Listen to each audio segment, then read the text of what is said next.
오늘은 성령 강림 후 19번째 주일입니다. 거룩하고 복된 주님의 날에 아버지 집에 나오신 여러분을 주님의 이름으로 사랑하고 환영합니다. 사랑합니다. 존중합니다. 존중합니다. 사랑합니다. 10월의 5가지의 기도의 제목을 여러분들께 드렸습니다. 종교개혁의 달을 맞아서 이 10월의 5가지의 기도의 제목을 나의 기도의 제목으로 삼고 함께 기도해 주시기를 부탁을 드립니다.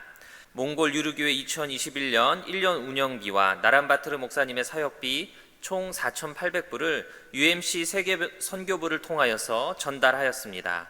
힘들고 어려운 가운데서도 몽골 선교에 동참해 주셔서 우리가 몽골 유르교회를 또 나란바트르 목사님을 지원할 수 있도록 함께해 주셔서 감사를 드립니다. 영상 예배를 드리시면서 준비하신 헌금은 개인 체크로 교회 사무실로 보내주시기를 부탁을 드립니다. 그리고 교회로 체크를 보내주신 분들은 주보를 꼭 확인하셔서 내가 보낸 헌금이 잘 도착했는지를 확인해 주시기를 부탁을 드리고, 명단에서 누락되신 분들은 저에게 연락을 주셔서 꼭 확인해 주시기를 다시 한번 부탁을 드립니다. 신령과 진정으로 예배하며 하나님께서 주시는 은혜와 성령의 충만함이 오늘 우리가 드리는 예배 가운데 함께 하시기를 주님의 이름으로 간절히 소망합니다. 이제 다 같이 자리에서 일어나셔서 찬송하며 오늘의 예배를 시작합니다.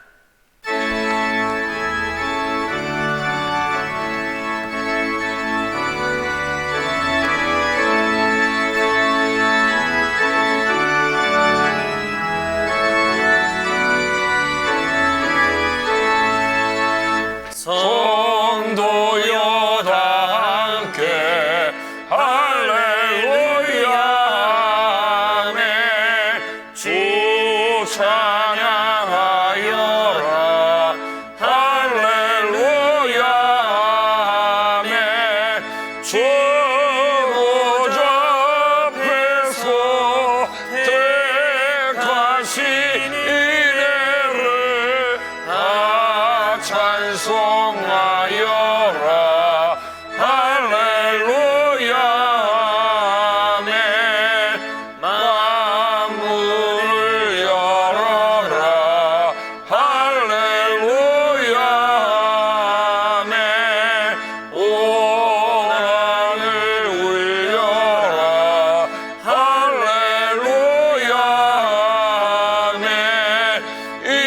인도자 되시며 친구가 되신 주, 그 사랑 끝없다 할렐루야 아멘.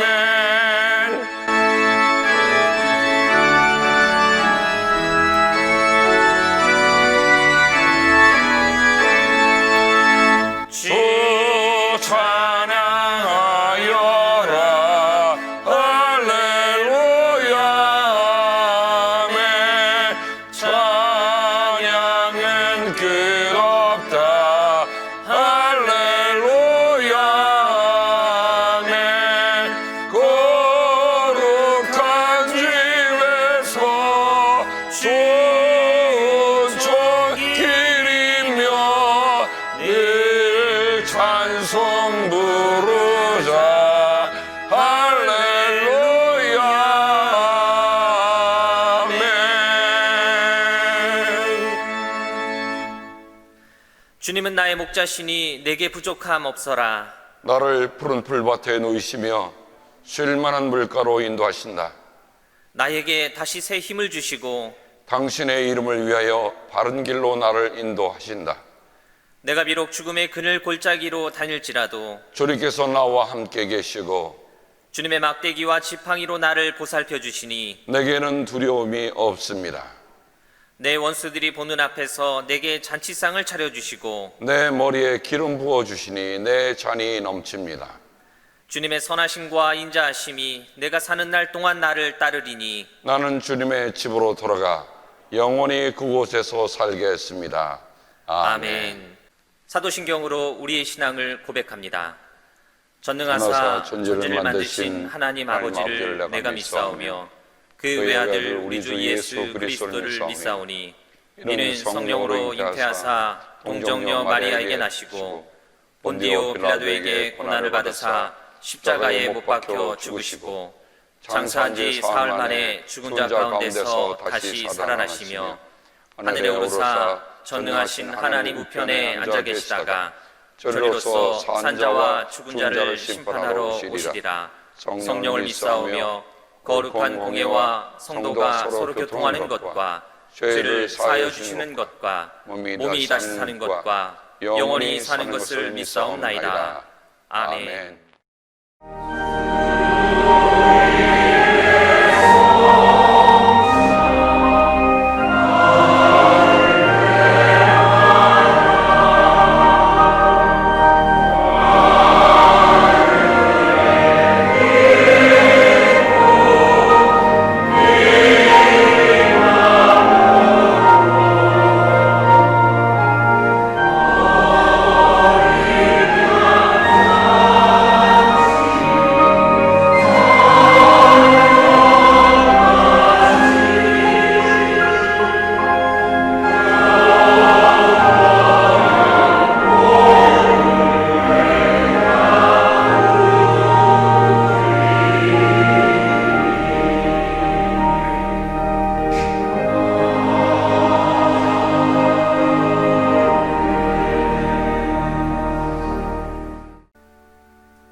하나님 아버지 감사합니다.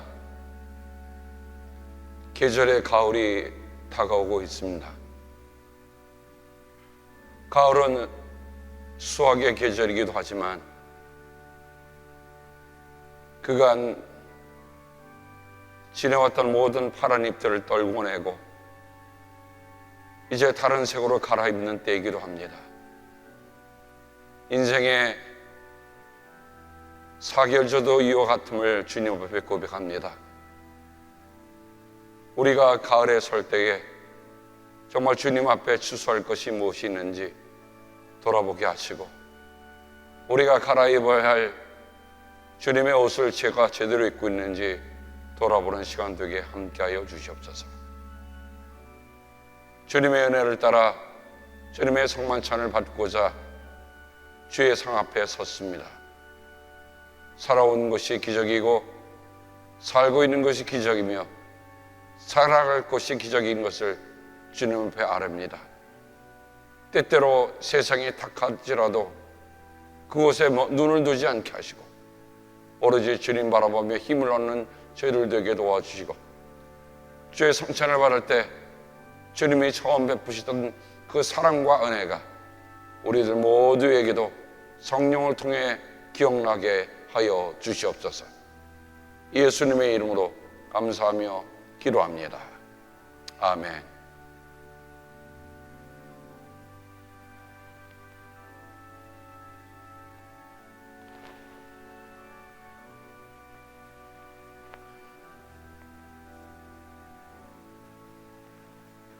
그리스도의 몸입니다.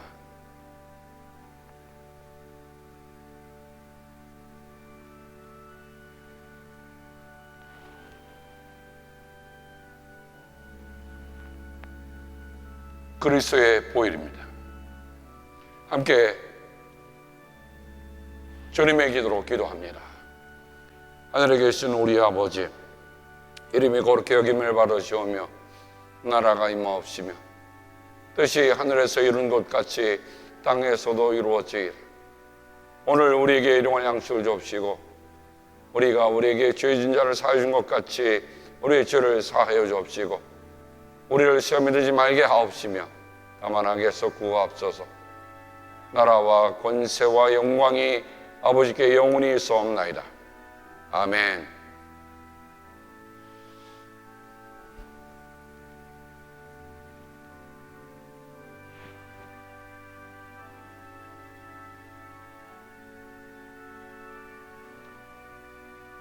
그리스도의 몸입니다. 나는 주님을 기억합니다.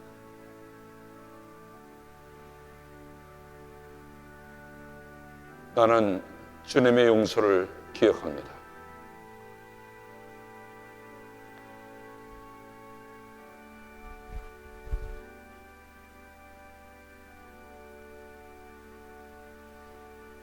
나의 힘이 되신 여호와여, 내가 주님을 사랑합니다.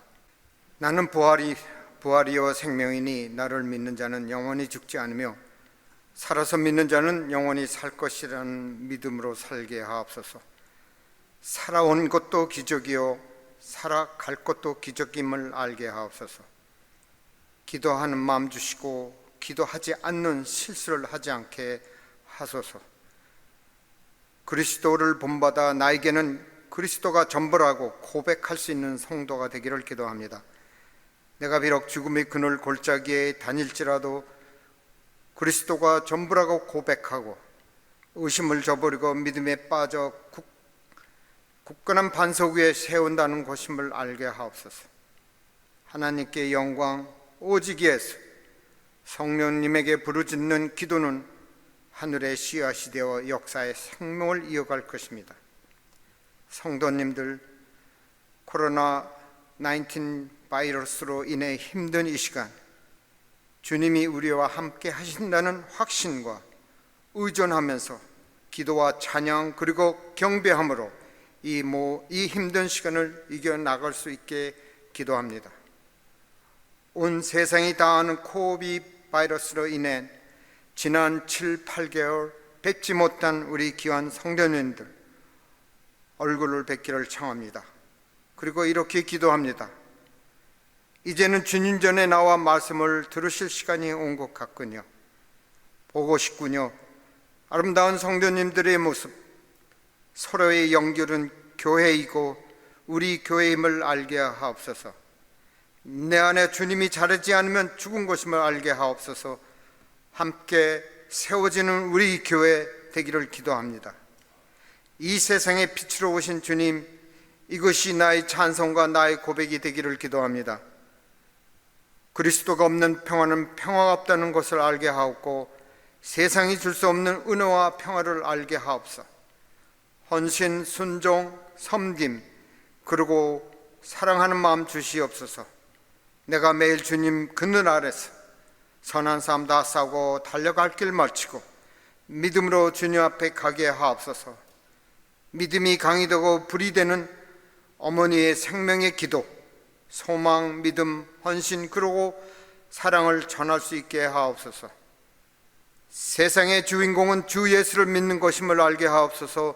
이 세상도 사라지고 이 세상의 욕망도 사라지지만 하나님의 뜻을 행하는 사람이 영원히 남다는 말씀 기억하기를 기도합니다.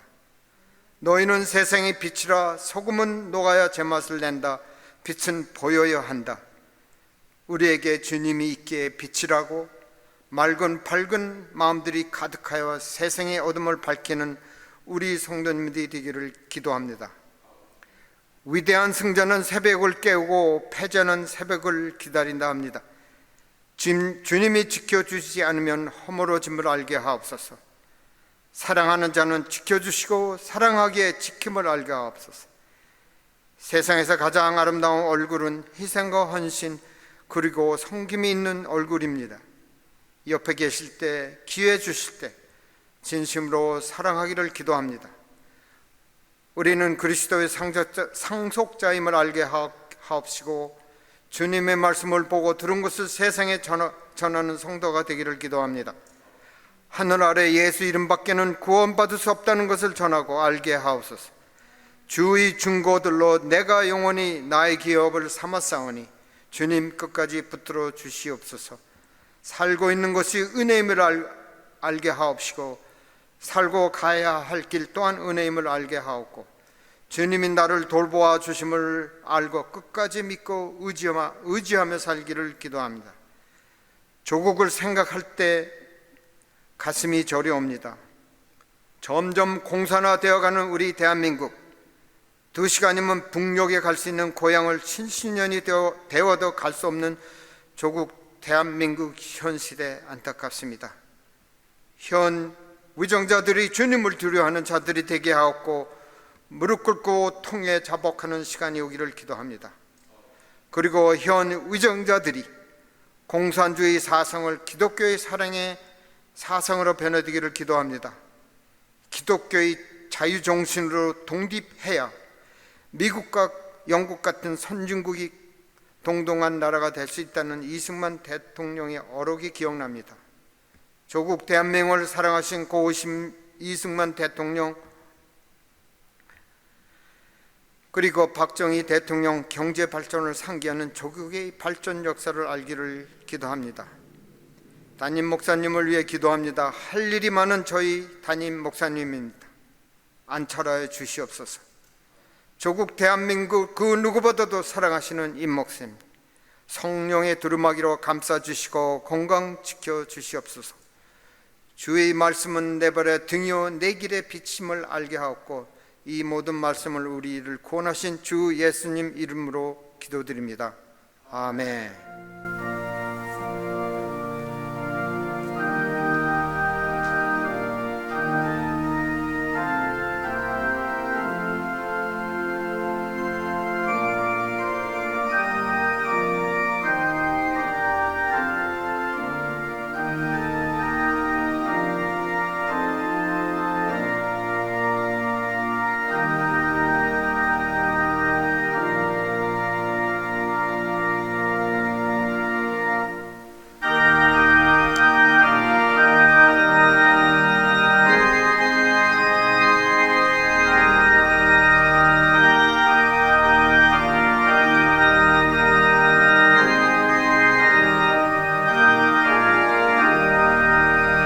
예수 사랑하심을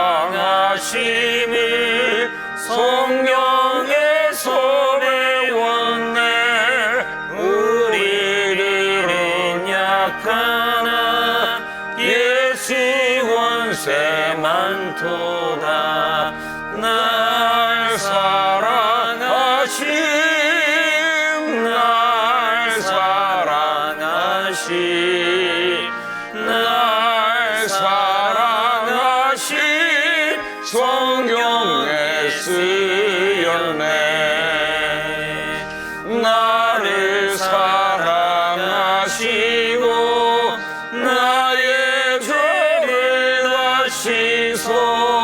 하늘 문을 여시고 들어가게 하시네. 날 사랑하신, 날 사랑하신, 날 사랑하신 성령에 쓰였네. 내가 연약할수록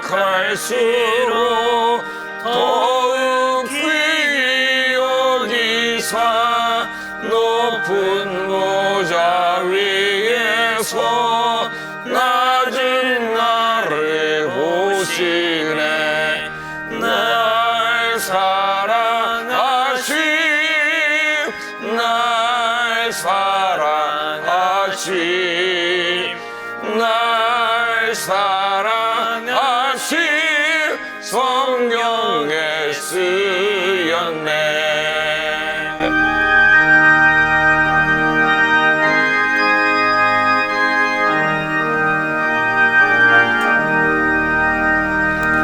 세상 사는 동안에 나와 함께 하시고, 세상 떠나가는 날 천국하게 하소서. 날 사랑하신, 날 사랑하신, 날 사랑하신 성령에 쓰였네.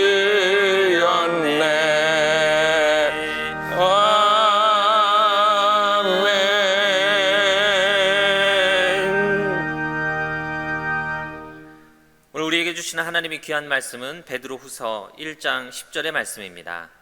베드로후서 1장 10절의 말씀을 제가 읽어드리겠습니다.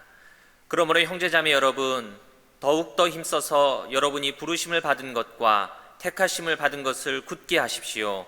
그러면 여러분은 넘어지지 않을 것입니다. 우리에게 주시는 하나님의 귀한 말씀입니다.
시간 담임 목사님 나오셔서 하나님의 파트너 두 번째 시간 부르심과 택하심이라는 제목으로 말씀 전하여 주실 때에 큰 은혜 시간 되시기를 바랍니다. 오늘 말씀의 제목을 하나님의 파트너 부르심과 택하심. 우리가 지난 주일에 베드로후서의 말씀을 나누면서 베드로후서는 그냥 읽을 편지가 아니고 베드로가 마지막으로 남긴 유언이다. 그럼 그 유언에 무엇이 기록되고 있는가, 그것을 어떻게 실천해야 알겠는가 하는 것을 우리가 함께 돌아봅니다. 베드로는 우리를 뭐라고 그랬죠? 하나님의 파트너이다. 여러분, 한 주간 동안 하나님의 파트너로서 살아가시니 어떠시던가요? 한번 여러분 스스로 한번 물어보십시다. 내가 한 주간 동안에 하나님의 파트너로서 살아온 일들이 어떤 게 있을까? 정말 나는 하나님의 파트너인가? 베드로는 이어서 오늘 이런 아마 예수님의 이 말씀을 베드로는 마음에 담았을런지도 모릅니다. 부름받은 사람은 많으나 뽑힌 사람은 적다. 여기 보면 부르심과 택하심이라는 말이 예수님은 아주 심각하게 쓰고 있습니다.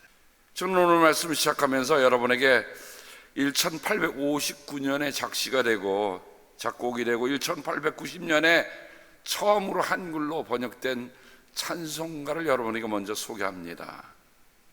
여러분, 이 찬송가 뭔지 한번 맞춰보시겠습니까? 주님 날 사랑함을 성경으로 내가 하오, 보배 피 흘림으로 두려운 마음 없이 하오, 예수씨 날 사랑하오, 예수씨 날 사랑하오, 예수씨 날 사랑하오, 성경으로 내가 하오. 처음에 예수씨 그래서요, 1890년대의 한국에 제가 살아보질 않아서 그때 예수님이라 부르지 않고 예수라고 부르기엔 너무 송구하니까 거기다가 예수씨 붙였습니다. 처음에 저는 제수씨인 줄 알았어요. 제수씨가 아니라 예수씨더라고요.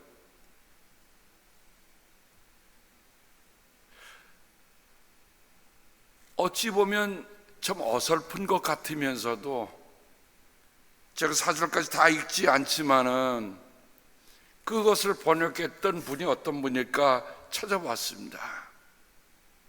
그랬더니 그분이 캐나다에서 선교로 26살에 한국에 온 말콤 페니게라고 하는 분이셨어요.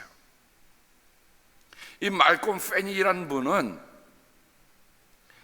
제가 이분의 삶을 이렇게 보면서 이분이 참 대단한 분이다. 이분이 26살에 하나님의 부르심을 받을 때 그는 신학을 했다든가 목사라든가 무슨 전도사라든가 하는 게 아니었어요. 일반적인 일을 하는 철물에 관계된 일을 하는 분이고 한 직원을 한 40분 정도 되는, 그러니까 어떤 의미에서 보면 자기 일에는 탄탄하게 갈 수 있는 분인데, 이분이 삶을 보면 부친이 5살 때에 11남매를 두고 세상을 떠나셨습니다.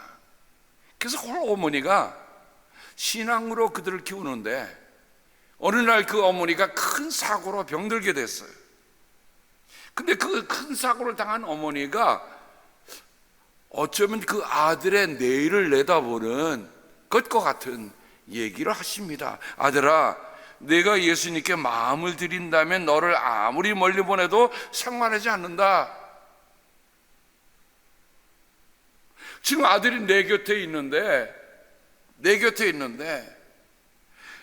내 아들이 예수님과 함께 있기만 한다면, 예수님을 정말 뜨겁게 모시고 산다면 그 아들이 어디가 있든지 간에 나는 상관하지 않겠다고 하는 그런 어머니의 말이 마음속에 맴돌기 시작했습니다. 그래서 그 말콤은 그때부터 산에 올라가서 기도를 하는 거예요. 무려 2년 동안 그가 기도하면서 구원의 주님을 만나기를, 개인적으로 신앙적인 체험하기를 그렇게 애절하게 안타깝게 기도하다가 여러분 2년 동안 기도하면 못 받을 응답이 어디 있겠습니까마는 2년 동안 그렇게 찾았음에도 불구하고 그 예수님을 내가 만나지 못했다고 하는 영적인 좌절감이 있었어요. 그래서 그는 고백합니다. 주님, 저는 구원받을 자격이 없는 죄인입니다. 그런데요, 예수님이 그의 내적인 음성을 들려주신 거예요. 너는 자격이 없지만 내게는 있노라. 나는 너를 살리려고 죽었노라. 이 말을 듣고 그가 26살에 중국 내지 선교회 허드슨 테일러의 설교에 감명을 받고 선교사로 헌신하고 작정하기로 했지만 주저합니다. 왜냐하면 그는 신학적인 백그라운드가 없었거든요. 그래서 당시에 맥켄지 선교사에게 물어봅니다. 신학 공부를 하지 않은 것이 마음에 걸리고 또 외국어를 공부해 본 적이 없어서 한 언어라도 제대로 말할지 자신이 없습니다 라고 했는데, 이 맥켄지 선교사님이 이렇게 얘기합니다. 가서 예수를 위해 죽을 마음이 없습니까? 그들이 배척하더라도 복음을 전하고 순교하면 심판대 앞에서 하나님 앞에 떳떳할 것입니다.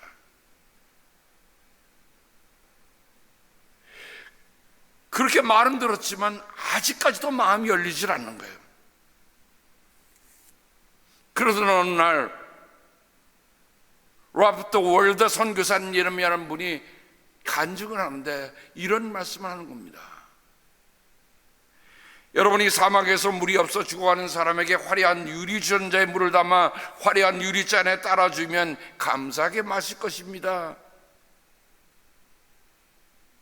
그러나 더럽고 쭈그러진 양철통에 물을 담아주더라도 역시 감사하게 받아먹고 생명을 보존할 것입니다. 그에게 필요한 것은 오직 물입니다. 묶인 밧줄을 끊어야 배는 목적한 방향으로 멀리 항해할 수 있습니다. 사람이 어떤 정말 영적인 갈급함이나 궁금이 있을 때 정말 right place에 가 있다는 게 참 중요한 겁니다. 그 선교사의 말씀을, 그 선교사님의 말, 그 간증을 듣는 순간에 말콤의 마음에 무슨 마음이 생기냐면, 최소한 나는 생명수를 날 수 있는 찌그러진 녹슨 깡통 정도는 된다는 생각이 들었다.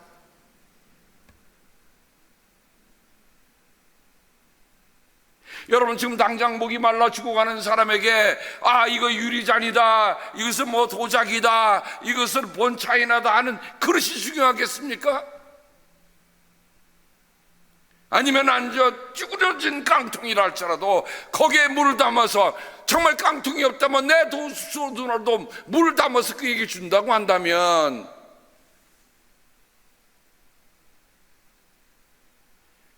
그래서 말콤 선교사님은 4개월을 준비하고 1889년 12월 8일 한국에 도착해서 3년 동안 황해도 소래에 가서 복음을 전합니다. 한 10개월 동안 한국말을 배우려고 그러는데 이 말이 돼야지요. 그래서 그냥 몸으로 부딪히는 거야. 그냥 공부하지 말고 와서 부딪혀서 사람들하고 부딪히면서 말을 배우자고 했는데 3년 동안 하면서 일시적으로 귀국하게 됩니다. 그래서 캐나다, 미국에서 그때 신학을 공부하면서 3년 동안 자기가 정말 무엇을, 선교에 있어서 무엇이 필요한 것인가 하는 것들을 그가 다시 공부하게 되죠. 그래서 우리 아까 말콤 선교사님 처음에 사진 보여드렸을 때 거기에 있던 그분이 그때 깨닫는 거예요. 선교를 할 때에는 토착화의 원칙을 가져야 한다. 자립, 자치, 자전. 그 말은 뭐냐면, 선교라고 하는 것은 선교사가 일방적으로 게 아니라 복음을 받아들이는 사람들이 스스로 자립할 수 있게 해주고, 스스로 그것을 운영할 수 있게 해주고, 그리고 복음을 스스로 전할 수 있게 해줘야 한다 하는 자립, 자치, 자전이라고 하는 것을 마음속에 해석해서 이분은 사람들과 부딪히면서 그들로 하여금 사람을 세워가는 일에 최선을 다했던 선교사님입니다. 그를 통해서 신명균 나중에 목사님이 됐습니다만 이분이 예수님을 영접하고 열흘 만에 헌신하고 12교회를 세워요. 장 선생 이런 분은 36교회를 세워요. 그래서 이분이 한 250여 교회를 세우게 됩니다. 제가 이분의 이 선교사님의 자전적인 고백이 하나 있는데요. 이분이 한국 사람들과 부딪히면서 한국말 배우고, 아까 여러분 그 찬송가 1889년에 번역한 그 찬송을 보니까 좀 약간 좀 어눌하지만 하여간 그때 어법으로 맞는 것 같아요. 찬송가도 번역하고요. 또 뭐도 번역하냐면 사람이 올바로 믿으려면 성경이 있어야 한다고. 이분이 스스로 성경을 한국말로 번역을 해서 원선 번역이라는 사역을 만들어내는 분입니다. 그가 얼마만큼 한국인에 대해서 깊이 들어가 봤냐면 한국인에 대해서 이런 평을 했더라고요. 한국 사람들은 명민하여 어떤 가르침이라도 이해할 수 있는 지적 능력과 창의력이 있고 근면하고 고생과 시련을 초인적으로 잘 참아내며 적자가 생존하는 야생동물들과 비슷한 활력을 갖고 있다. 저는 한국인에 대해서 이처럼 아주 집약적으로 평가한 선교사님, 이분 참 독특한 선교사님이구나. 그러니까 얼마만큼 사람들에게 부딪히면서 한국인이 이렇다는 것을 아주 꼭 집어낸 분입니다. 저도 미국에 온 지 이제 벌써 30년이 넘었어요. 31년이 넘었는데 제가 만나는 우리 한국인들 보면 어쩌면 이 말콤 선교사님이 얘기한 거하고 크게 다를 바가 없다. 그리고 그런 얘기 하잖아요. 세상에 한국인이 없을 것 같은 곳인데도 있다라고 얘기를 하더라고요. 저 아내가 크로스 아메리카, 크로스 컨트리를 차를 몰고 한 번 했는데 세상에 아무도 없을 것 같은 곳에서 한국인을 만나서 그 한국인이 집에다 자기를 초청해서 밥도 같이 먹고 그 다음날 도시락도 싸주고 그 다음에 가스비하라고 가스비까지 줘줬대요. 저는 혹시 이 방송을 들으시면 그분과 연락이 닿았으면 좋겠어요. 제가 한번 좀 크게 대접하고 싶어요. 한국인이 갖고 있는 흩어져도 어디 가서 생존할 수 있는 능력을 가진 민족, 그것을 본 거예요. 근데 이런 얘기도 하셨더라고요. 그러나 그들은 백인에게 아주 예의 바른 태도를 보이고 심지어 웃음을 띠고 목례를 할지라도 속으로는 매스꺼워하고 경멸하고 싫어한다. 속으로는 백인은 무례하고 거만하다, 비누 냄새를 풍긴다고 생각한다. 그래요. 초기 선교사님들이 서양에서 왔다고 다들 사람들이 웰컴하고 이렇게 받아들이는 게 아니라 양코백이, 양귀자, 귀신 취급했잖아요. 눈이 파르니까 사람 아니라고 침 뱉고 돌 던지고. 사실 오늘 한국인들이 가져야 할 마음 중에 정말 타인종에 대해서 어떤 마음을 가지고 이미 우리의 조상들이 저런 마음 갖고 있었다는 걸 생각하면 아마 우리가 좀 더 깊이 생각해 보아야 할 것이라 생각이 됩니다. 동양인에게는 서양식이 아닌 동양인의 방법이 어울린다. 이것은 마치 잘 익은 과일에서 아름다운 꽃을 따버리지 않는 것과 같다. 그래요. 말콤 선교사님은 와서 무지막지하게 복음을 전하는 게 아니라 그들이 이해할 수 있도록, 그들이 받아들일 수 있도록 아주 노심초사하며 때로는 팔을 가다 붙이며 농사를 지어가며 그들과 함께 어울리며 함께 땀을 흘리며, 그래서 사람들의 마음이 서서히 조금씩 변하고 그 변화된 사람을 통해서 복음을 전하는 일을 했던 아주 감사한 선교사님 중에 한 분입니다. 아까 우리가 불렀던 그 찬송가, 그거를 우리가 지난주에 여러분 배위량 선교사님하고 안에리 선교사님 그 네 분의 얘기를 하면서 안에리 선교사님이 첫 딸을 잃고 나서 썼던 찬송가가 멀리 멀리 갔더니요죠. 저도 나중에 그것을 다시 들어보는데요, 정말 그 마음과 그 심정이 그 마음속 깊이 와 닿더라고요. 근데 그 안에리 선교사님하고 말콤 선교사님이 이렇게 찬송가를 보급하는데 아주 탁월했던 분인데, 말콤 선교사님이 번역했던 그 찬송가를 다시 번역했어요. 예수 사랑하시면 거룩하신 말일세, 어린 것이 약하나 예수 권세 많도다. 날 사랑하심 날 사랑하심 날 그 사랑하심, 성경에 쓰셨네. 우리가 지금 부르는 가장 밀접하게 한 번역을 바로 지난주일에 여러분에게 소개했던 안혜리 선교사님이 새로 번역을 해서 오늘 우리가 그 찬송을 부릅니다. 사실 말씀을 준비하면서 안혜리 선교사님을 다시 리콜하라고 생각하는 못했어요. 그런데 제가 한국인의 첫 찬송가, 사실은 한국인들이 한국말로 듣기 전에 중국말로 된 예수 사랑하심을 그걸 불렀거든요. 그걸 한국말로 번역한 그 말콤 페닉 선교사님의 그 찬송가, 저는 그게 처음인 줄 알았는데 그것을 다시 중역하고 새로 번역한 분이 안혜리 선교사님이었다. 그러니 그분들이 얼마나 한국인의 영혼들을 사랑했는지 알 수가 있어요. 여러분, 노래라고 하는 건 힘이 있잖아요, 그죠? 노래라고 힘이 있어요. 지금 멀리 떠나가 있는 교우가 지난주 설교를 동영상으로 보면서 목사님 많이 쉬셔갖고 찬송가 부르는데 다시 봤습니다 그러더라고요. 끌림이 있는 거예요. 멀리 갔더니 처량하고 고나이며, 그게 남의 얘기처럼 들리지 아니고 자신의 얘기처럼 들린다고 하는 것을 저는 느낄 수가 있었어요. 안혜리 선교사님이 세상을 떠나셨을 때 북장로의 해외 선교부 총무가 이런 조문을 남겼습니다. 베어드 부인의 서거로 해외 선교 운동은 마음과 정의, 고귀한 힘을 가졌던 위대한 여성 한 분을 잃었습니다. 아내, 어머니, 전도자, 교사, 저술가, 번역자, 그리고 성자. 부인은 이렇게 대단한 인물이었습니다. 분의 일생은 한국 선교 사업 확립의 명맥이었습니다. 따라서 이 헌신적인 하나님의 종의 26년에 걸친 희생과 봉사에 대하여 치하는 말로 한 장을 쓰지 않고는 한국 그리스도교 발전에 대한 역사를 포괄적으로 써나가지 못할 것입니다.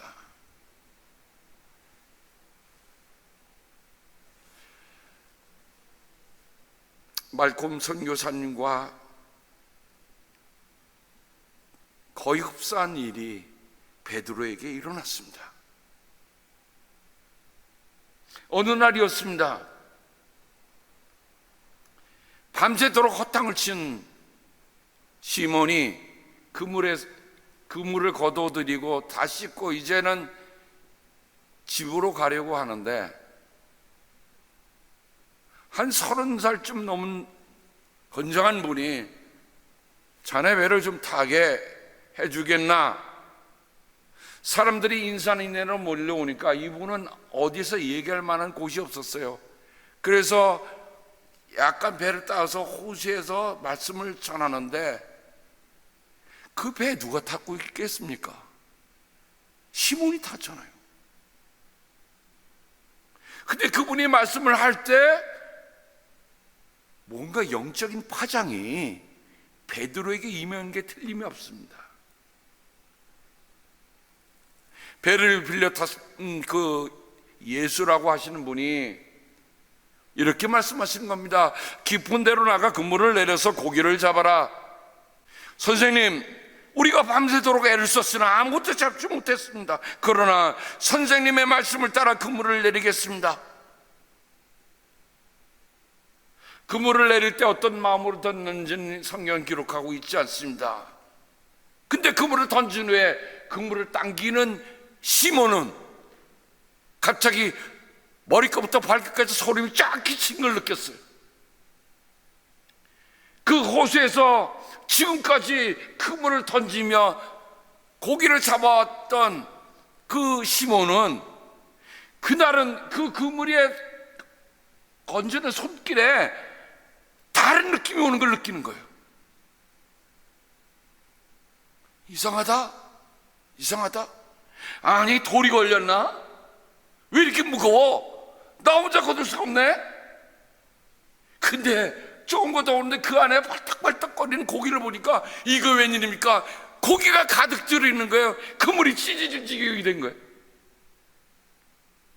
시몬은 놀라서 이보게 빨리 와. 다른 배가 하나 돼서 두 배를 가득 채우고도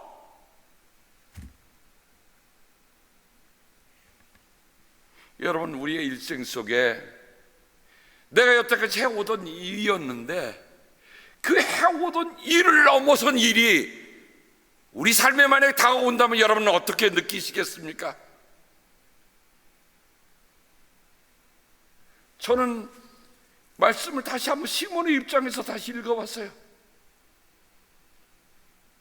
야, 오늘은 대박이다, 오늘은 수지 맞았구나, 이게 아니에요. 여러분, 어부가 고기 잡는 것처럼 중요한 게 어디 있겠습니까마는 시몬은 그날 그 시간에는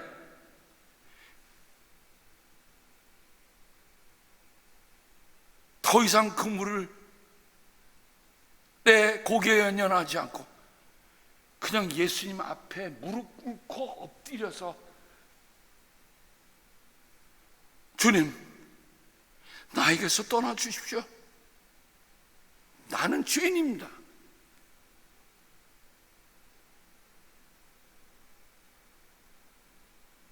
예수님이 시몬 보러 너는 죄가 많은 놈이야 라고 얘기하셨던가요?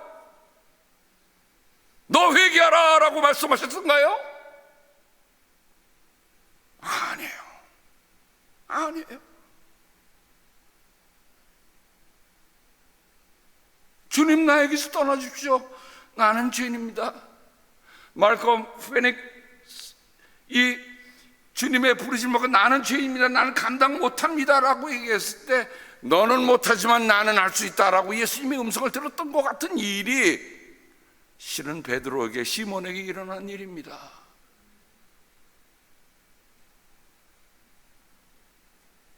그때 예수님이 뭐라고 그러셨어요? 두려워하지 말아라. 그렇죠. 그 음성이 얼마나 떨렸겠어요? 아마 사시나무 떨 때 떨면서 잡은 고기 따면 놀란 게 아니라 뭔가 그분이 말씀하셨던 것, 그리고 그분의 말씀대로 내렸더니 내가 그럴 수 없을 그 지경이 돼서 두 배를 가득 채운 일들,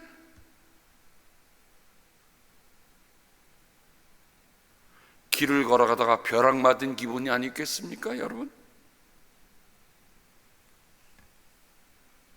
두려워하지 말아라. 이제부터 너는 사람을 낚을 것이다.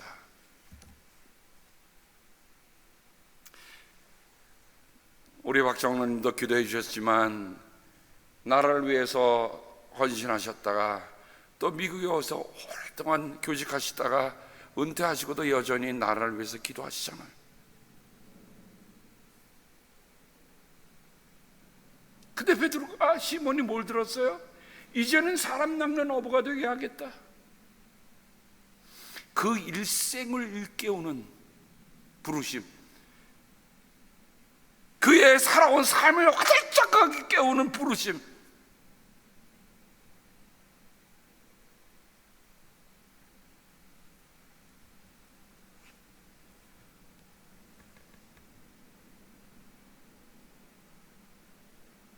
부르심으로만 끝난 게 아니라 그 무렵에 예수께서 기도하려고 산으로 떠나가셔서 밤을 새우면서 하나님께 기도하셨습니다. 날이 밝을 때 예수께서 자기의 제자들을 부르시고, 부르셨다고 하는 말 원어를 제가 풀어보니까 자기를 향하여 오도록 크게 부르셨다는 거예요. 속삭인 게 아닙니다. 그 가운데서 12를 뽑으셨다. 12를 뽑으셨다는 말도 원어를 깊이 들어가 보니까 에클레고마이라는 말은 X하고 레고라는 말이 두 개 합한 거예요. X라는 말 엑소도스에서라는 말이죠. 밖으로예요. 레고 말씀입니다. 그러니까 밖으로 신중하게 불러내신 거예요. 그는 그들을 사도라고 부르셨다. 열둘은 베드로라고 하는 이름을 가진 시몬과라고 시작합니다. 그러니까 베드로의 삶에 있어 부르심과 택하심이라고 하는 것은 그의 삶 속에 그를 전체적으로 바꿔놓았던 놀라운 일인 것을 우리가 잊지 않아야 됩니다. 그러니까 베드로가 이 말을 해도 무슨 말인지 우리는 알아들을 수 있는 거예요.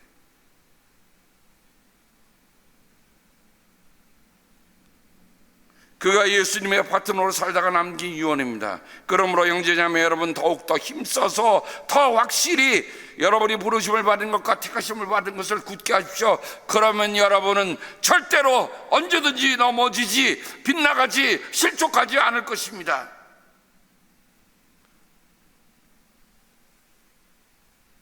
제가 굿뉴스 바이블에 보니까 이것을 A permanent experience라고 그랬어요.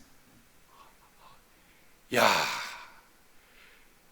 우리 주님이 우리를 부르셨던 거, 주님께서 우리를 택하셨다고 하는 거는 이거는 permanent한 experience예요.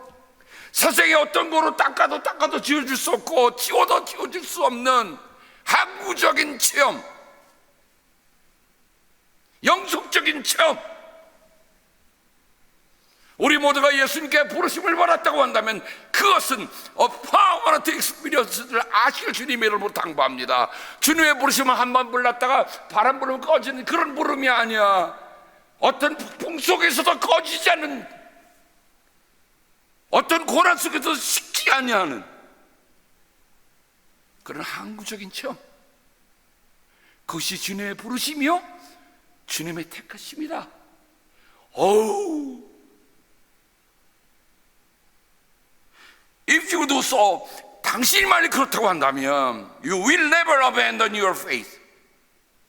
결코 주님의 부르심과 주님의 택하심을 내 항구적인 체험으로 알고 산다고 한다면 어떻게 해요? 우리는 결코 우리의 믿음을 저버리지 않을 것이에요. 아멘. 오늘 믿음이 오늘은 무슨 활짝 개인기구처럼 좋고 다른 날은 식어버린 그런 거, 그거 아니에요. 왜냐하면 우리의 믿음이라고 하는 것, 우리가 주님의 파트너라고 하는 건 뭐의 기준으로 두는 거예요? 주님의 부르심이 있고 주님의 택하심이 있다, 이것 때문에 가는 거거든. 이거 붙잡고 살아야 합니다. 그래야 26살에도 내가 한국말 못해도 한 번도 아버지 않은 황해도 소래로 왔던 말콤 선교사님처럼, 배유량 선교사님처럼, 아내리 선교사님처럼 평생 자기 것을 다 들여 그 옷에 묻히는, 왜 그랬습니까? 그분에게는 God's call and choice, 그분들 안에 있다는 거예요. 자, 그럼 우리가 부르심에 대해서 한번 생각해 보십시다. 부르심. 원래 이 부르심이라는 말을 제가 히브리어로 먼저 한번 생각을 해보세요. 왜냐하면 신약의 부르심이지만 신약에는 클레시스라는 말을 쓰고 있는데 그러니까 칼레오라는 말, 부르심이라는 말이에요. 그런데 히브리어에 이어 뭐와 같을까 할 때 카라라고 하는 말에는 이런 뜻을 가지고 있어요. 소환, 초대, 요청, 위임, 임명, 부여, 선포, 명명, 부름을 받다는 뜻을 가지고 있습니다. 그냥 부르는 게 아니더라고요. 그 부르심 속에는 하나님의 초청이 있어요. 하나님이 내게 맡기신 위임이 있어요. 하나님이 내게 맡기시는 요청이 있어요. 그러니까 하나님이 세우신 거예요. 그래서 바울은 로마서에서 하나님께서 부르시는 고마운 선물과 부르심은 초래되지 않는다라고 얘기한 거예요. 내 상황에 의해서 흔들리는 게 아니에요. 그분이 지금 나를 부르신다고 한다면 그는 어떤 것도 초래될 수 없다.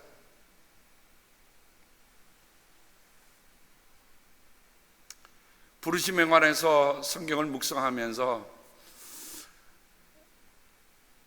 히브리어로 콰라, 불렀다고 하는 말을 생각해 보니까 떠오르는 것들이 있었어요. 뭐죠?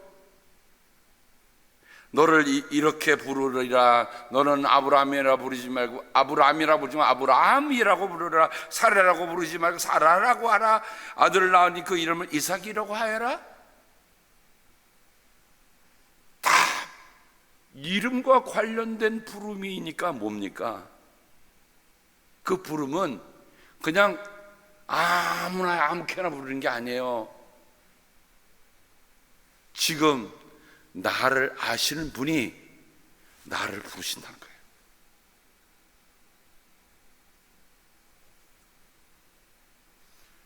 성경에 이름이 2번 나온 게 있죠. 여러분 기억나십니까? 아브라함아 아브라함아,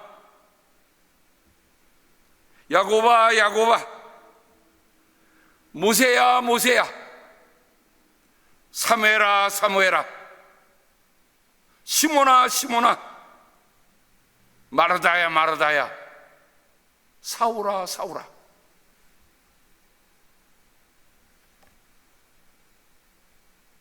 여러분, 사람의 이름을 2번 부르는 그 7번의 사건은 그냥 부른 게 아니라 거기에 엄청난 사건이 기다리고 있다는 것입니다. 그러니까 부르심 속에는 우리가 생각지 못하는 놀라운 일들을 하나님이 준비하고 계시다는 것을 우리가 알아야 돼요. 다음에 기회가 되면 제가 그 2번 부르심에 대한 것을 하나하나 펼쳐봤으면 좋겠습니다만, 제가 한번 새벽이 때 한번 말씀으로 7번 한번 할게요. 근데 제가 그 본문을 이렇게 찾아보면서 하나님이 그냥 부르시는 게 아니구나. 그래서 바울은 에베소 1장 18절에서 여러분의 마음의 눈을 밝혀주셔서 하나님의 부르심에 속한 소망이 무엇이며 성도들에게 베푸시는 하나님의 영광스러운 상속이 얼마나 풍성한지를 여러분이 알게 되시길 바랍니다. 그러므로 주님 안에서 갇힌 몸이 된 내가 여러분에게 권합니다. 여러분은 부르심을 받았으니 그 부르심에 합당하게 살아가십시오. 그리스도의 몸도 하나요 성령도 하나입니다. 이와 같이 여러분도 부르심을 받았을 때 그 부르심의 목표인 소망도 하나였습니다. 바울은 에베소서에서 부르심을 이렇게 3번 연거푸어 우리에게 해주고 있습니다. 그 말은 뭡니까? 부르심이 소중하다는 겁니다. 그래서 저는 말씀을 준비하면서 이런 기도를 했어요. 주님, 제 이름을 2번 부르실 때가 언제입니까? 또 이 말씀을 듣는 우리 성도님들도 잠을 주무시다가 갑자기 정두야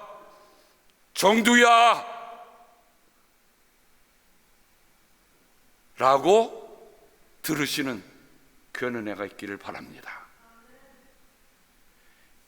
이 permanent experience, 그죠? 아마 여러분들이 오늘부터는 고민을 좀 하실 것 같아. 주님, 내 이름을 언제나 불러주시렵니까?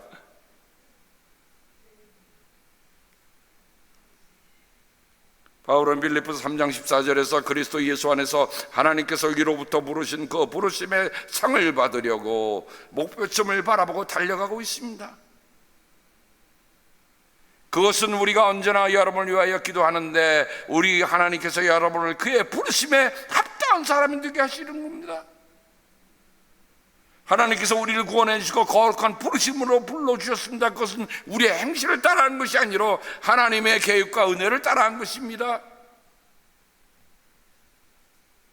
이처럼 바울 서신에 보면 바울이 부르심을 얼마나 소중하게 여기고 있는가 하는 것을 우리가 보게 된 겁니다. 그런 말은 뭡니까? 바로 그 부르심 안에 내가 있다는 거예요. 그 부르심을 내가 오늘 들어야 한다는 거예요. 그래서 이브리서 기자는 하늘의 부르심을 함께 받은 거룩한 형제자매 여러분, 우리가 고백하는 신앙의 사도요 대제사장인 예수를 깊이 생각하라고 얘기하고 있습니다. 하늘의 부르심을 함께 받은 사람들, 거룩한 사람들, 그게 우리예요.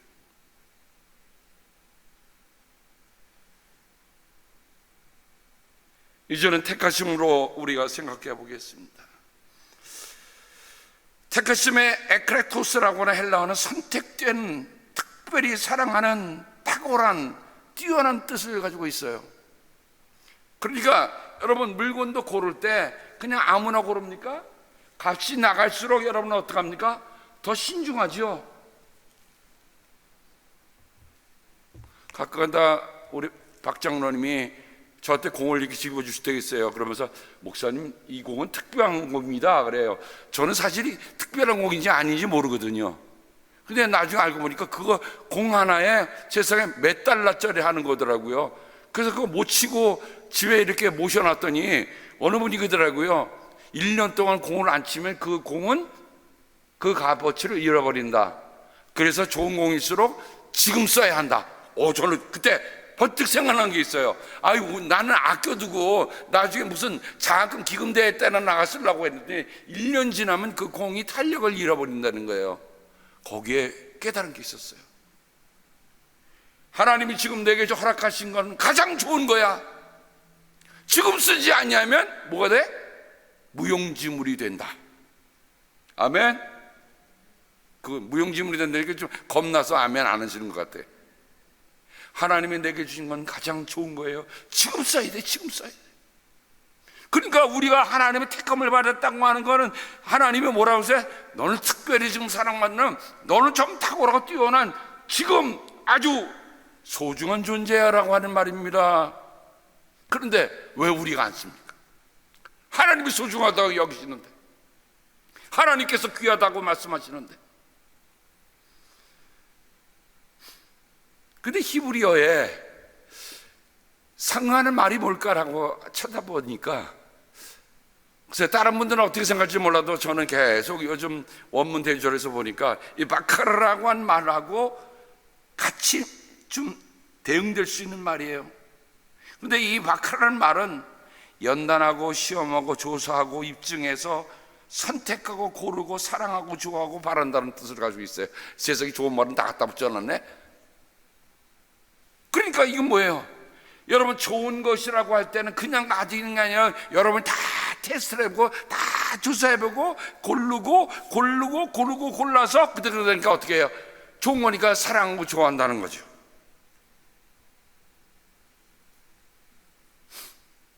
제가 한번 한국에 집회를 갔다가 어떤 성도님이 목사님 좀 쉬었다 가시라고 해운대 쪽에 아주 좋은 숙소를 한번 마련해 주셨어요. 그래서 3일간 거기서 머무는데 마침 거기 해운대에 있는 거기에 그 이름도 까먹었습니다만 하여간 거기에 그 무슨 소상공인들이 모여서 뭘 만들어서 파는데 그래도 한국에 그때는 제가 혼자 갔거든요. 그러니까 아내한테 미안하잖아요. 그래서 아내한테 무슨 선물 하나 줄까 하고 쓱 보는데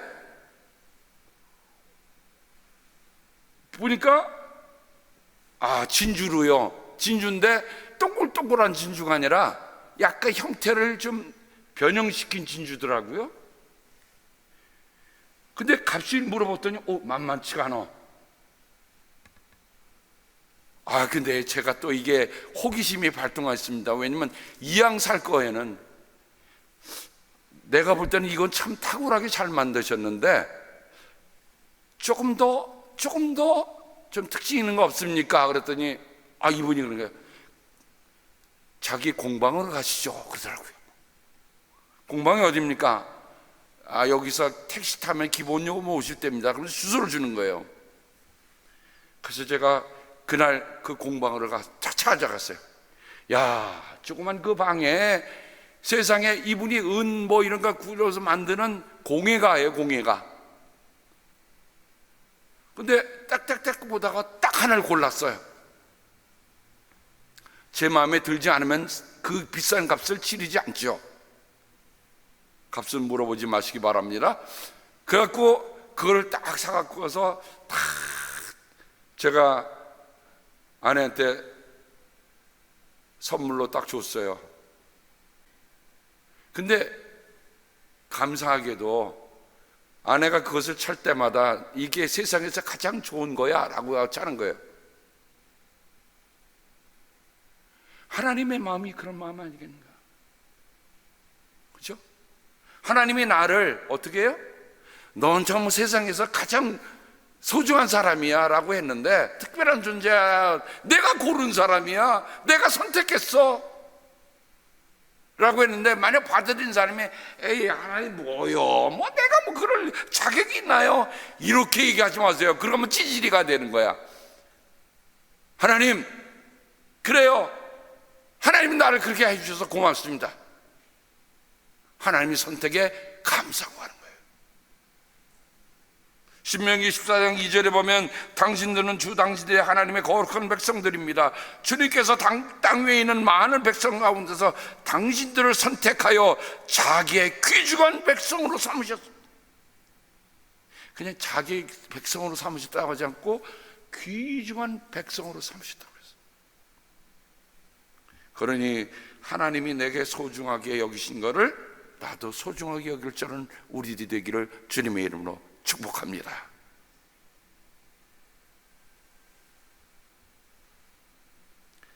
선택 가운데 저는 늘 마음속에 담고 사는 말씀 하나 있습니다. 요한복음 15장 16절의 말씀입니다.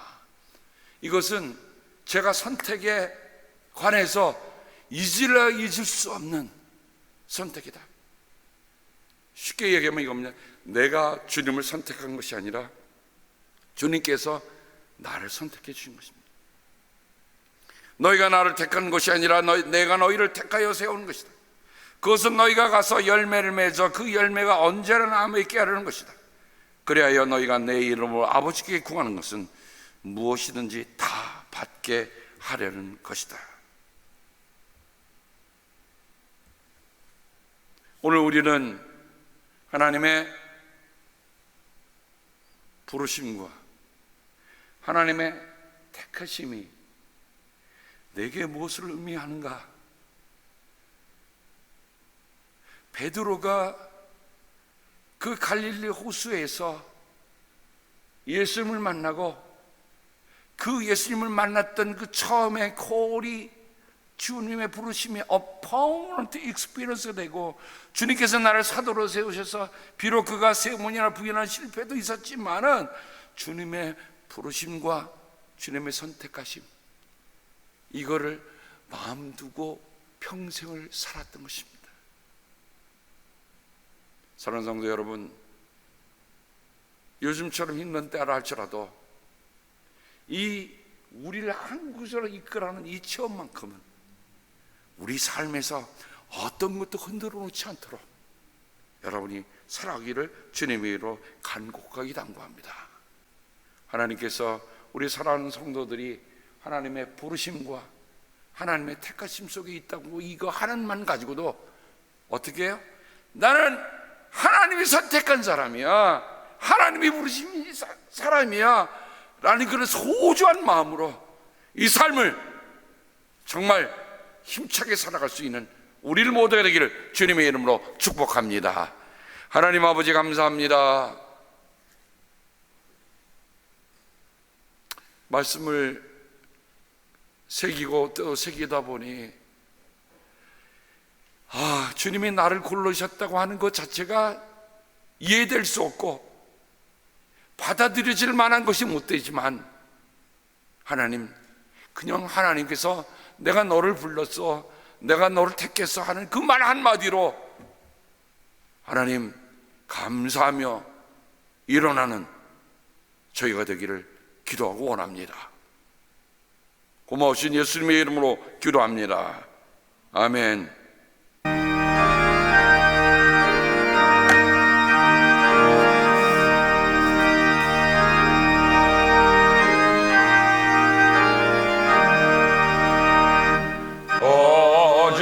어지러운 세상 중에 기쁜 소리 들리네. 예수 말씀하시네.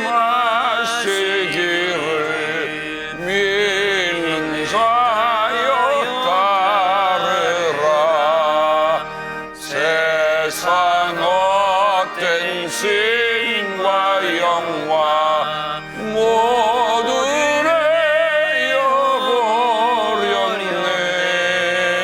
예수 치리하신 말씀 날도 귀히 여겨라.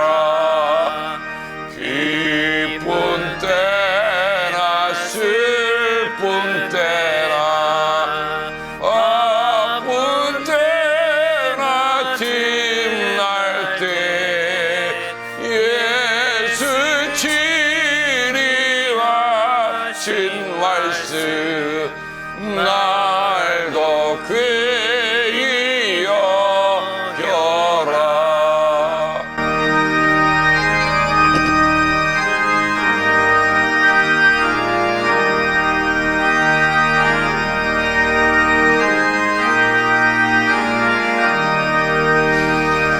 주님 크신 은혜로서 푸른 돋게 하시고 옥정하는 마음을 주사 따라가게 하소서.